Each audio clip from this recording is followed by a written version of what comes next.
लेकिन शांत रहेगा, ना तो तुम्हें अच्छा लगता है, ना मेरे को अच्छा लगता है, ना तुम्हारे माँ बाप को, ना परिवार को अच्छा लगता है।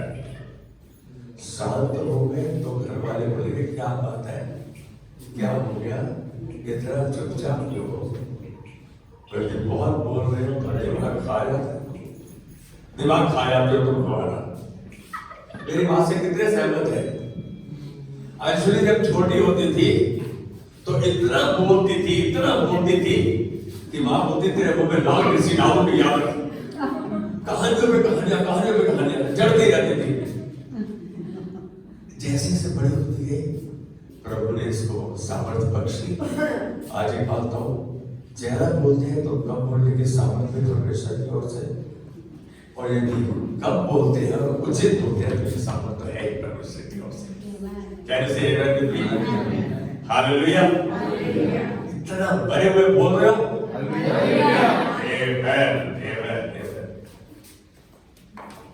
मैं अपने मुंह से कहना नहीं चाहता कुछ भी, लेकिन क्या परमेश्वर कहता तो मैं कहता हूं।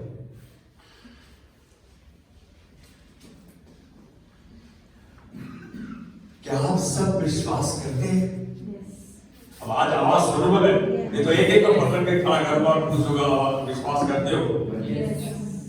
अभी भी आवाज लेके नहीं जा रहे, और मैं कह रहा हूं तो विश्वास नहीं करते। पास्टर होके being in authority, having authority, I say कि आप विश्वास नहीं करते। कितने सहमत है मेरे साथ? कोई हाथ नहीं उठाना, झूठ बोल रहे हैं सब बैठ के। कोई बात नहीं, अच्छा है, झूठ बोलना तो लेकिन आज अच्छा है। मैं सच कहूंगा कि हम सब अपने जीवन को रोज अपने जीवन को विश्वास करते हुए बिताते हैं। हम विश्वास करते हुए हर कदम उठाते हैं। सोच में विश्वास है, हमारे कदम में विश्वास है, हमारे चलन में विश्वास है। कोई काम आप बिना विश्वास के उठा रहे हैं। आज सुबह कैसे स्टार्ट, मैं चर्च पहुंच जाऊं, ये विश्वास नहीं कर। आज गिरराज है तो ये भी सोच रहा था कि मैं आज चर्च घर से चल रहा हूं, कई बार ऐसा होता है कि हम शुरू कर देते हैं, पहुंचते नहीं। सच बात भी है, हमारा हर कदम हर सोच विश्वास का होता है। हर कार्य हर कदम विश्वास ही में बनाते हैं। हम जो कुछ सोच कर करते हैं हम समझते हैं ठीक है, मेरे हिसाब से यही ठीक है। सोचता है ऐसा, यही तो करता है और क्या। हम सोचते हैं हम ठीक करते हैं, वो हमारी समझ के अनुसार है।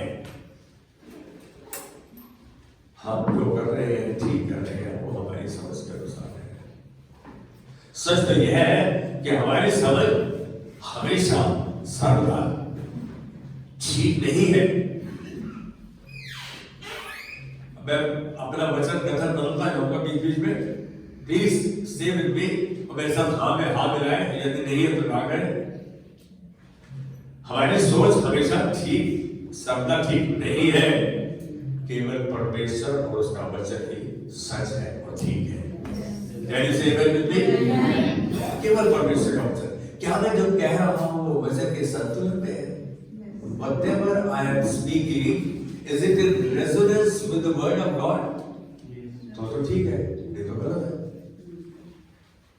मैं तो कह रहा हूँ जो कुछ कह रहा हूँ उसको प्रभु के वचन के साथ तालमेल करो, फिर देखो उसमें है तो ठीक है।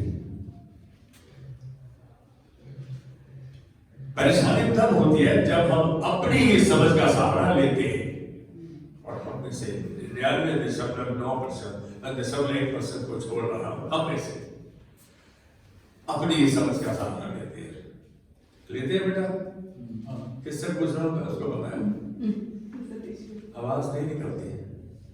हम अपनी ही समझ का सहारा लेते और परमेश्वर के वचन को नहीं अपनाते, नहीं मानते।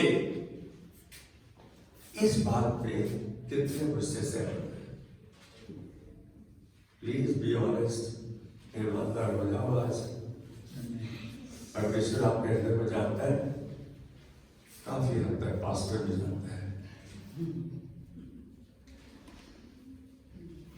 हाँ, अपनी समझ का सहारा लेते हैं और परमेश्वर की बात नहीं मानते। इस बात को परमेश्वर ने नीति वचन 3 का 5 और 6 में कहा, जोर डाल के कहा। क्या कहा? किसको याद है?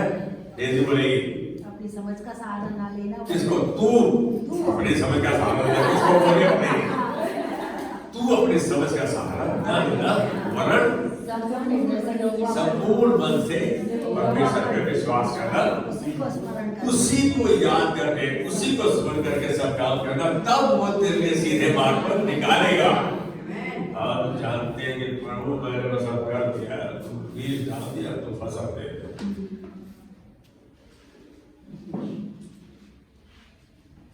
जब हम वचन को पढ़ते हैं तो वचन को हम ग्रहण करें, तब वो काम करेगा। तब वो काम करेगा जब हम उसको ग्रहण करेंगे। भोजन खाते तो भोजन को अंदर झाड़ दे, वचन को अंदर झाड़ दे, यही तक नहीं रहने दे। जब हेड नॉलेज हो जाती है तो हम घमंड करने लगते हैं।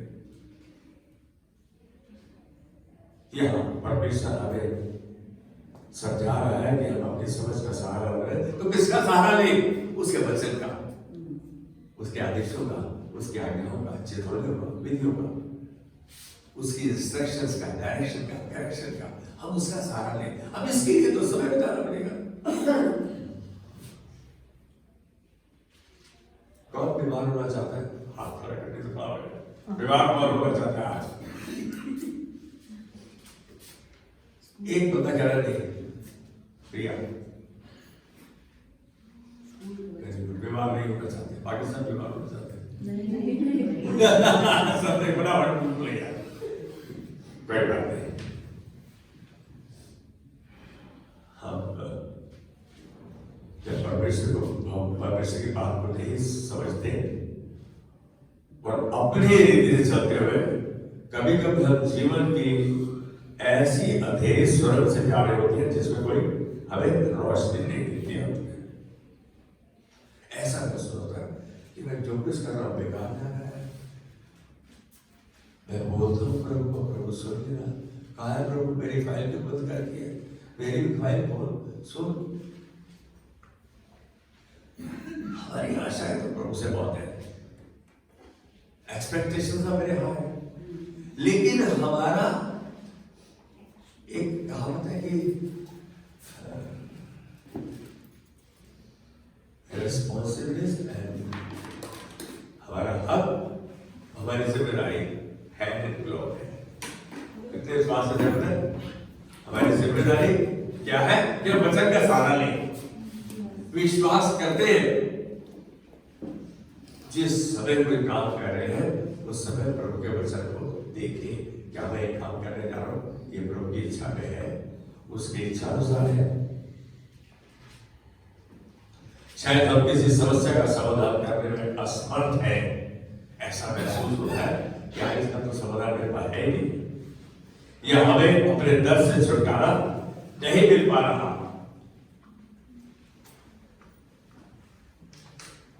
कितने बंदे जानते हैं कि हर चीज आपके लिए परमेश्वर ने निश्चित कर रखी है।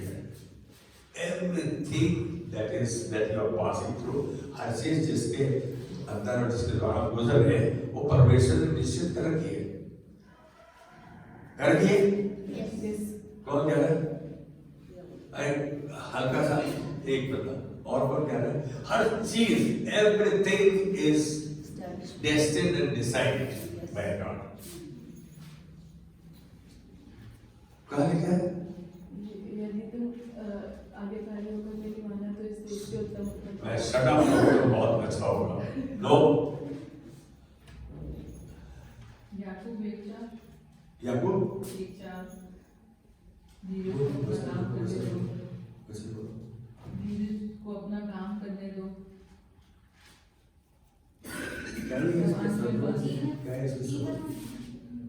है क्या कह रहे हो आप?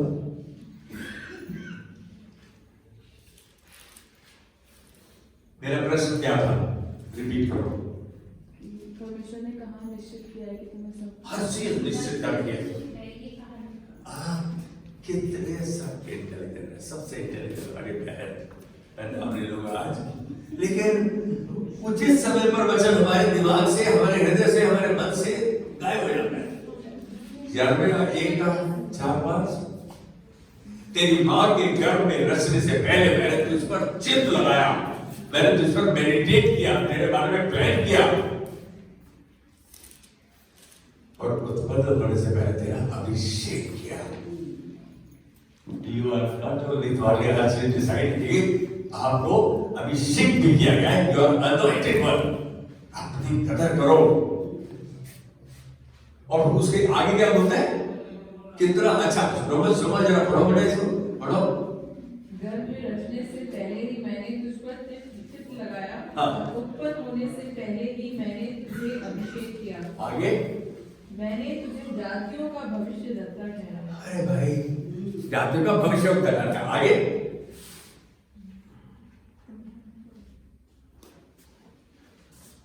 तब मैंने कहा, हाय प्रभु यहोवा, देख मैं तो बोलना ही नहीं जानता, क्योंकि मैं लड़का ही हूँ। पता है क्या है? सच बात तो यह है, जब सच्चाई सामने आए थे तो हम अपने पाप में जीवन को, प्रभु मैं तो बच्चा ही हूँ, लड़का ही हूँ, अरे तू क्या कह रहे, तूने भविष्यवाणी ठहरा दिया, अभी तो मेरी तैयारी नहीं हुई, मेरी ट्रेनिंग नहीं हुई, और बेशक कह रहे हैं हम उसकी बात में विश्वास नहीं कर रहे। यार विश्वास करें, विश्वास के साथ विश्वास का कदम उठाएं।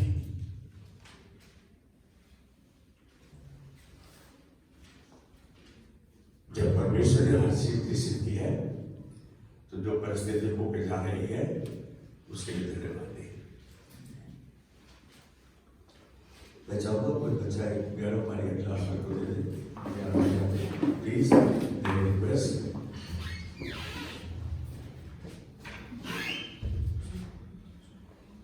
मैं कह रहा था कि हमारे पास हमारे दर्द का कोई निवारण नहीं है, मेरा दुख का, मेरी परेशानी का, मैं एक समस्या से गुजर रहा हूं जिसका मेरे पास कोई समाधान नहीं दिखता। चाहे हम किसी भी दिशा में मुड़ जाए, हमें हमारी वर्तमान परिस्थिति में रहने के सिवाय कोई भी आशा दिखाई नहीं देती। भाई जिसमें मेरे पास कोई चारा ही नहीं है, यही बात है। हमारे पास कोई चारा नहीं है, ऐसा हमें महसूस होता है। अरे है ना चारा, हम परमेश्वर से संपर्क कर सकते हैं, उसको उसका वचन याद दिला सकते हैं, उससे उसका समाधान ग्रहण कर सकते हैं। लेकिन हम ऐसा नहीं करते, शॉर्ट कर सकते हैं, मौसा प्रार्थना करो, बस ऐसे। मेरा एक स्टूडेंट है वो, उसकी बात आ गई, सर जी है वाली प्रार्थना करो, बस जादू है।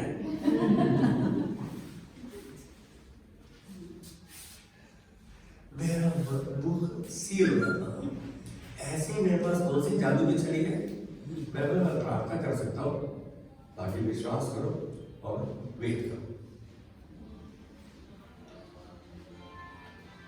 मैं कह रहा हूं कि ऐसी परिस्थितियां आपके साथ नहीं, मेरे साथ नहीं, हम सब के साथ आती हैं कि हमारे पास कोई उसका सॉल्यूशन, कोई उसका समाधान नहीं दिखता। कोई बहू सास से परेशान है, कोई सास बहू से परेशान है, कोई बेटा मां से परेशान है, बाप से परेशान है, हम मानते ही नहीं, बता अरे इतने पैसे होते हुए देते ही नहीं हमारे हाथ में। सच बात है, समस्या है, समाधान नहीं देता। हमें कोई ऐसा बंदा नहीं था जो हमारे दर्द को महसूस करता हो, समझता हो। एक बंदा है, यीशु मसीह, उसने हमारे दर्द को महसूस किया, समझा, और हमारे सहने की सीमा को पहले से जानता है कि कितना दर्द, दुख, परेशानी सह सकता है ये बंदा, वो जानता है। He is the one. तो उसके बाद समाधान करना चाहिए। यीशु कौन है? प्रभु का वचन यीशु है, प्रभु का वचन यीशु है। हम उसके वचन के पास, उसके पास आते हैं। जब आप वचन के पास आते हैं तो आप सच में प्रभु के साथ संगति कर रहे होते हैं।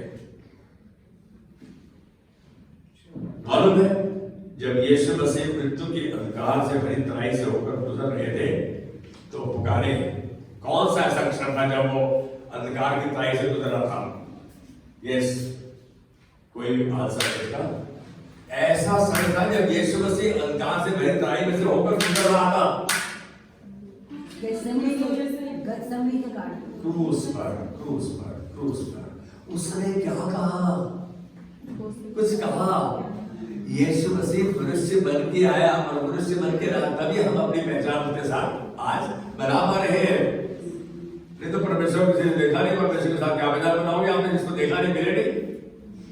यीशु मसीह बिल्कुल आप और मेरे तरह यीशु मसीह बनाया, चला फिरा, दुख सहे, परेशानियों को तोड़ा, चमत्कार किए, फिर भी ऐसे समय में जब वो मौत की तराई से होकर गुजर रहा था, उसने कुछ कहा, हे मेरे परमेश्वर, तूने मुझे क्यों छोड़ दिया है? पर उस 15:34 में कहते, तूने मुझे क्यों त्याग दिया है, क्यों छोड़ दिया है, मैं क्यों तुझको नहीं महसूस कर पा रहा हूं? यदि आप किसी भी तरह से, किसी रूप में बस यीशु से अलग नहीं है, उसने भी आपको भुला चुरा ठहराया है, तो इसलिए आपको अपनी रूपरेखा में ढाल दिया जाए। जब तक संपूर्णतः आप उसकी रूपरेखा में नहीं बच जाते, और वो आपकी इच्छा पर निर्भर करता है, कितना आप उसके वचन से प्यार करते हैं, कितना उसके वचन को जानते हैं, कितना उसे समझते हैं, कितना उसमें चलते हैं। यीशु मसीह अपने पिता को जानता था, भला पुकार क्या बेटा, तूने मुझे क्यों छोड़ दिया है? बड़ा भावनात्मक शब्द था, ये शब्द था।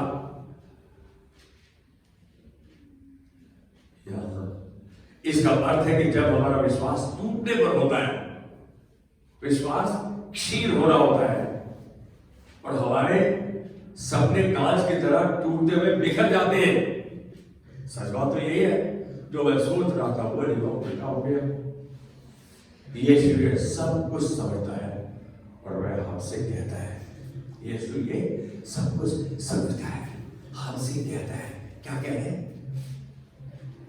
15:7 यूहन्ना, यदि तुम मुझ में बने रहो और मेरा वचन तुम में बना रहे, तो जो चाहो तुम्हारे लिए हो जाएगा। इसका मतलब है, जान लो कि उसका वचन मेरे अंदर नहीं, कोई और एक प्राथमिकता वाला चीज आपके पास है।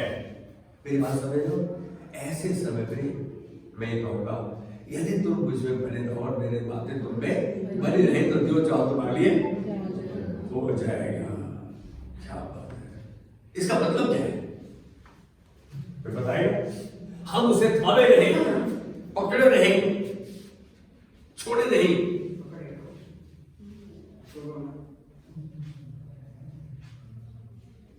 कितनी अजीब बात है, सब कुछ जानते हुए हम उसके संपर्क में उसको नहीं पकड़ पा रहे, उसके साथ नहीं समय बिता पा रहे। जब हमारा विश्वास टूट गया होता है, छोड़ देने का अर्थ है कि हम अपनी सामर्थ्य के सामने परमेश्वर की सहायता को त्याग दे रहे हैं, छोड़ दे रहे हैं। नहीं तो मैं तो उसके संपर्क में रहूंगा, उसे कहूंगा और वो करेगा। मेरी बात को समझ रहे हैं? हम जो है परमेश्वर की सामर्थ को छोड़ रहे हैं, उस समय त्याग रहे हैं। सच तो यह है कि हम परिस्थिति की परेशानी से बचने के लिए, एक आपकी परिस्थिति ऐसी हो गई, उसकी परेशानी से बचने के लिए हेर फेर करते हुए बस कष्ट से बचने की कोशिश करते हैं। बस इस स्थान से निकालते, प्रभु ये समस्या करते, बस ये निकालते, ये करते, इसी ऋण के चक्कर में बसे। क्या आप मुझसे सहमत हैं? सच बात यही है, पास्टर भी आप से यही है, लेकिन उसको एक चीज पता है, प्रभु तो सब कुछ जानता है, इसीलिए मैं आज तेरे चरणों में आते हुए अपने आप को तेरे हाथ में देता, जैसा चाहे ऐसा कर, लेकिन मेरी सुधी ले, क्यों नहीं? कहो, कह के देखो, लगातार कहो और कहते रहो, लगातार बने रहो, लगातार थामे रहो उसको। अरे वो अपने विश्वास का मौका है, उसने मुझे पुकारा, मैंने सुन ली। दाऊद जो था ना, भजन लिखे हैं, कैसे लिखता है वो, सच में दाऊद मौत की तरह से होकर गुजरा, आप और हम भी गुजरते हैं। इसका तो यही अर्थ निकलता है कि हम विश्वास करने लगते हैं कि शैतान जो संसार में है, यीशु जो हमारे अंदर है, उससे अधिक शक्तिशाली है। हम असलियत में जब इस बात तक आए थे कि शैतान जानता कि परमेश्वर कमजोर है, हम इसी बात का तो प्रदर्शन कर रहे हैं और क्या कर रहे हैं, जो कि बाइबल के बताए गए वचन और सत्य के अनुसार बिल्कुल उल्टा है।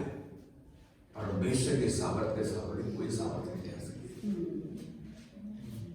It means what we think, हम कई बार सोचते हैं कि अरे बस अब तो ऐसा ही होगा, ऐसा ही होगा, जितने हम कहते हैं अपनी परिस्थिति, अपने आप को उस परिस्थिति के हवाले में आप उस चीज के उस पर छोड़ देते हैं।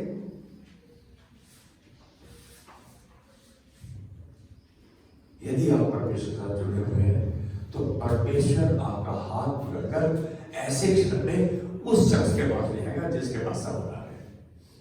मेरी बात को समझ रहे हैं? एक दिन बहुत ढीला महसूस कर रहा था, शायद ऐसे जानते हैं, पापा विलियम हमारे सोसाइटी में रहते थे। वो कहते थे मैं पुराने टाइम का ब्रिटिश टाइप का मिस्त्री हूँ, ब्रिटिश टाइप का। मैं उस दिन बहुत निराश था, बिल्कुल ढीला। मैं उसके पास गया, वो कभी वचन से बात नहीं करता था, अपनी बेटी और अपने दामाद की बुराई के अलावा कुछ नहीं करता था। मेरे को इतना सा खाना देते, मेरे को अर्थराइटिस है, मेरे हाथ ऐसे होते, और बुढ़ा 95 साल का 96 साल का, सवेरे उसको देखा वो कसरत कर रहा है। अरे भाई, जिस दिन उसका बर्थडे है, सूट वूट पहना, नए जूते पहने और बियर पी रहा है, डांस कर रहा है। उसके पास जब मैं गया, उसने एक वचन बोला, उसको नहीं मालूम था कि मैं किस परेशानी में हूं, और मेरा वो वचन मेरे अंदर कार्य कर गया। ये सिर्फ बोला और वैसा हो गया। आज हम जाने क्या उस यीशु के वचन को दवा की तरह ले रहे हैं, समाधान की तरह ले रहे हैं। उसके लिए आपको ढूंढना पड़ेगा, उसके लिए आपको खोजना पड़ेगा। ढूंढो तो तुम पाओगे, खोजो तो तुम करेगा, खटखटाओ तो तुम्हारे लिए खोला जाएगा। आप खटखटा रहे हैं प्रभु द्वार, जिस समय आप बच्चे के साथ संगति कर रहे हैं।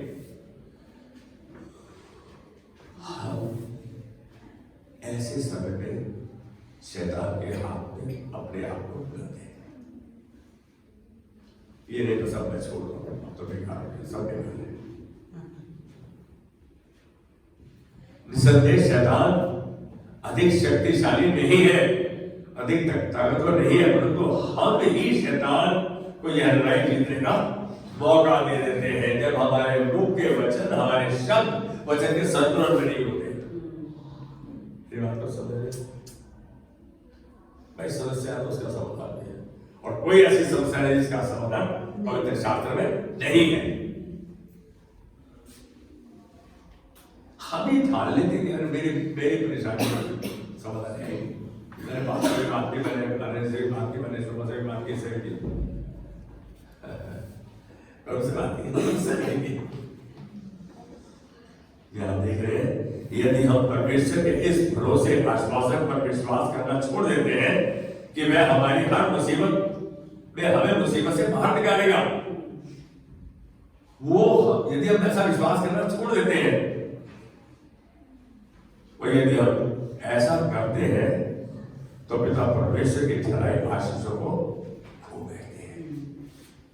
हम जब विश्वास करते हैं कि शैतान ताकतवर है, तो हम जो परमेश्वर ने हमारे लिए आशीष ठहराई हम उसको खो बैठते हैं। ये सच्चाई बयान कर रहा हूं मैं। विश्वास करते हो तो विश्वासी हो, परेशानी फिर क्या है? कोई भी लोग बताएगा फिर परेशानी कहां फंस गई, डेजी में परेशानी कहां है? हमारे में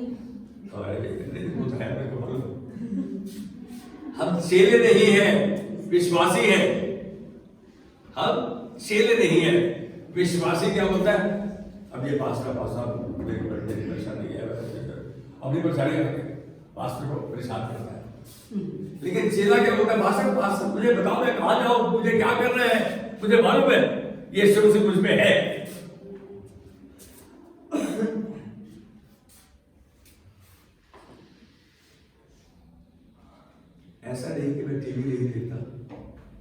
देखता हूँ नहीं। सुरेंद्र शर्मा को कौन जानते हैं? नहीं समझे, नहीं कोई समझे।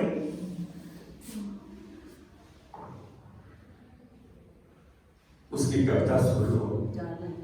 वो कह रहा कि एक पल्ले में राम और दूसरे में मैं करूँ, कौन सा भारी है? मैं भारी होगा। तू भारी होगा। आज प्रूफ कर दे। राम और राम के अंदर राम मेरे अंदर तो डबल हो गया। राम तेरे अंदर है। नेचुरली मैं वो पूछा भारी कौन होगा? वो ये कह रहा है राम मुझ में है, ये विश्वास यीशु मसीह मुझ में है। The one in you is greater than the one who is in the world. जो आप में है वो जो संसार में उससे बहुत महान है, बहुत ताकतवर है। ये बात का सच्चाई का हमारे हृदय में होना जरूरी है।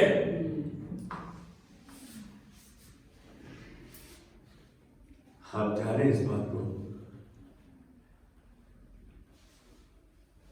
हम प्रभु की सामर्थ को सीमित कर देते हैं, उसके हाथ को रोक देते हैं अपने इस कथन के अनुसार, अपनी इस सोच के अनुसार, अपने इस विश्वास के अनुसार।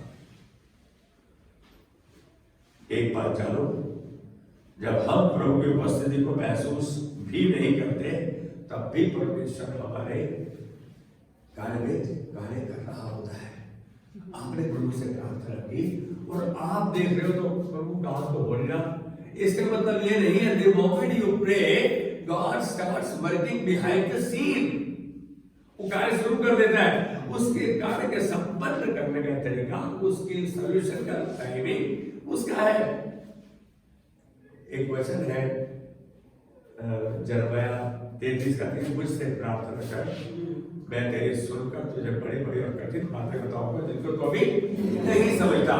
प्रभु तूने कहा तू मेरी प्रार्थना सुनेगा। अब उसने ये थोड़ी बोला उसी समय सुनेगा, एक दिन में सुनेगा, 7 दिन में सुनेगा। हर पर विश्वास और उस पर टिके रहने की आवश्यकता है। हमने कहा है हम विश्वास करें। वचन कहता है यदि प्रार्थना करते हो तो प्रतीति करो, पर तुम क्या कर 24 जो तुमने मांगा तुमको लिया, 2 बार हो जाएगा। आप अपने वचनों में यदि अविश्वास को प्रकट करते हैं तो अविश्वास का फल तो हार है।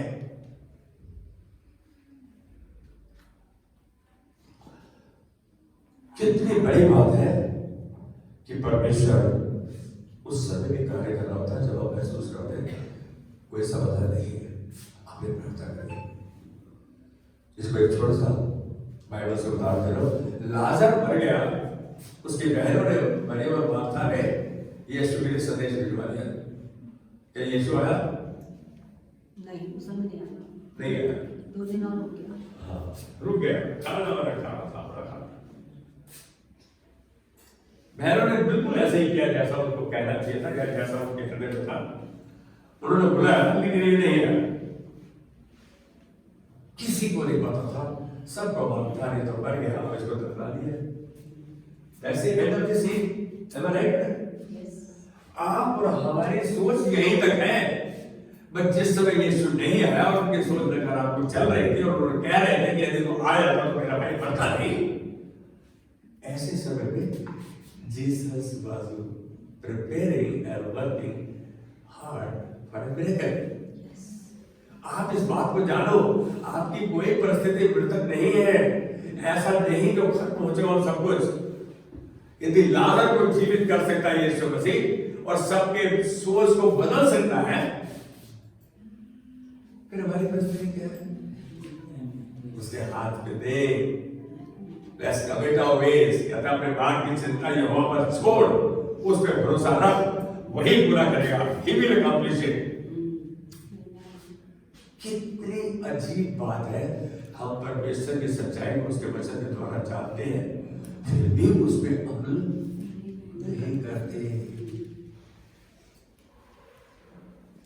लेकिन उसके उत्तर को उजागर होने के लिए परमेश्वर के सिद्ध समय पर विश्वास करने की आवश्यकता है। यूहन्ना 11:40 में यीशु मार्था क्या कहता है? उसने ना प्रार्थना 40 से 42 में यीशु मसीह वहां आया, कहता कब्र में आया, कहता आप तो उसके पत्थर को हटाओ, लुटवाओ इसको, कहता आप तो उसकी लाश बदबू आते हुए तो वो तो अभी तो तूने कहा था कि जो कुछ तो पिता से मांगे वो तो इसको दे देगा, तो अभी तेरा कैसे टर्न कर गया, 180 डिग्री कैसे टर्न कर गई, कैसे तूने अपने विश्वास को विश्वास में बदल दिया। कहते नहीं वो पुनरुत्थान और जीवन में यीशु मसीह उस समय कबर का जब पत्थर रुकवा देता है तो कुछ करता है, हाथ उठा के प्रार्थना करता है, रोता है, कहता पिता तूने तो मेरी प्रार्थना सुन ली है, आज भी मैं जानता था कि तुझे मेरी प्रार्थना हमेशा सुनता है। आज एक बात जानो, आपको प्रार्थना में बहुत लंबी प्रार्थना करने की आवश्यकता नहीं है, परमेश्वर जानता है जिसके लिए प्रार्थना कर रहे हो आप यदि यही प्रार्थना का पैटर्न अपनाओ, आपकी प्रार्थना सुनी जाएगी, सुनी जाती है। विश्वास को उठाने रहो, यदि विश्वास करोगे तो परमेश्वर की महिमा को देखोगे, यदि विश्वास करोगे तो असंभव संभव हो जाएगा। विश्वास कर जाएगा, बोलो तो पास करेगा, प्रार्थना पास करेगा।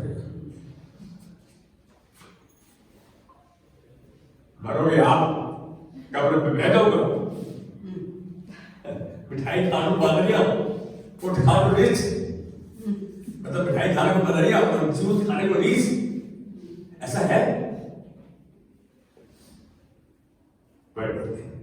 आज एक बात जानो, आप लोग सब विश्वास करते हो, थोड़ी सी अपनी एफर्ट को बढ़ाओ, परमेश्वर के साथ जुड़े रहो, उसको बोलो प्रभु तेरा प्राण मारूंगा,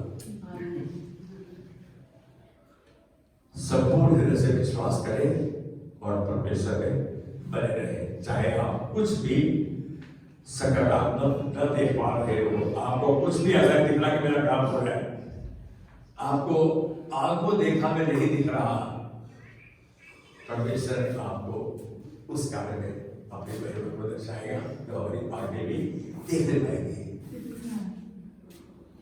We'll be able to see the manifestation of His power, of His Spirit.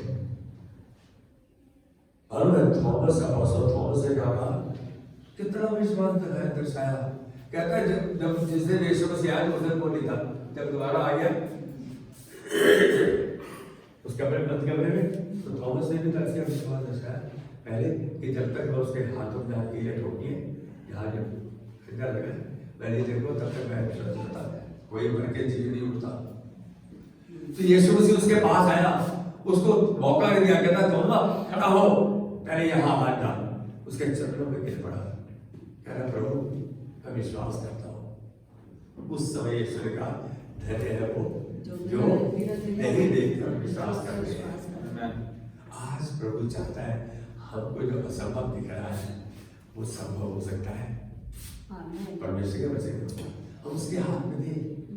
मैंने कहा कि हम परिस्थिति के हाथ अपने आप को दे देते हैं, अरे परमेश्वर के हाथ में देना।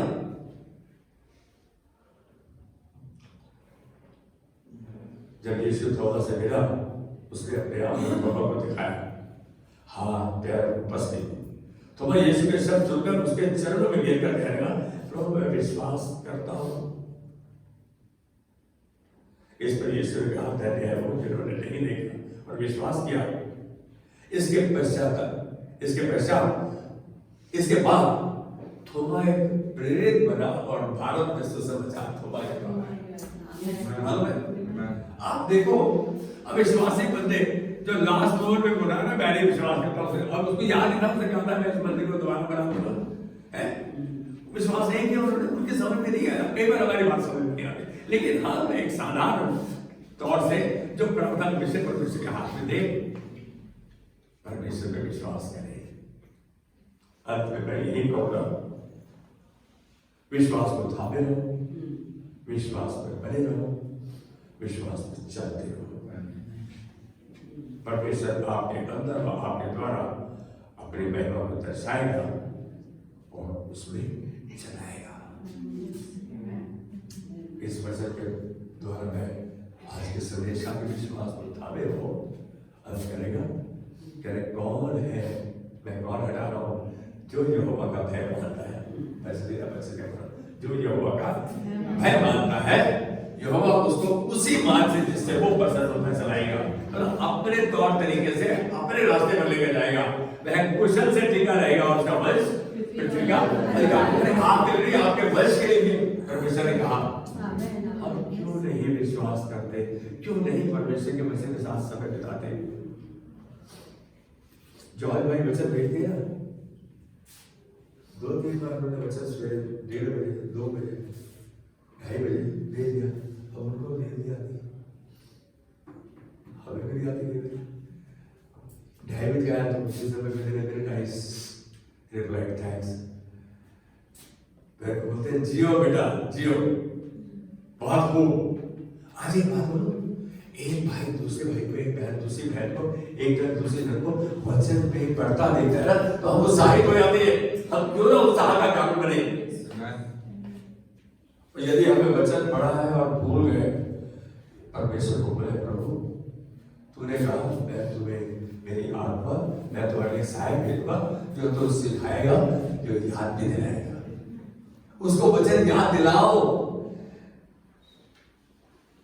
आपके प्रभु धन्यवाद देते आए, तूने चाहा तेरा दास तेरे इस वचन को, के वचन को थामे रहे, धन्यवाद देते हैं। आज इनको यीशु नाम में आशीर्वाद करते हैं, इन्हें स्मरण शक्ति दे ताकि तेरे वचन को याद करें और कुछ समय उस वचन को तेरे सामने लेकर आए, ताकि ये अपना समाधान तुझसे ही पाए। आज धन्यवाद देते, तूने हमारी विनती सुन ली है, हमेशा हमारी प्रार्थना सुन लेता है। अब इस बड़े परिवार में तेरी महिमा को देखते हैं, धन्यवाद के साथ विश्वास पे ग्रहण करते हुए आदर महिमा प्रशंसा तुझको देते हैं यीशु मसीह के नाम में, आमेन। पहले बच्चे, आज हम बच्चों के लिए प्रार्थना करेंगे। मालूम है मेरे पास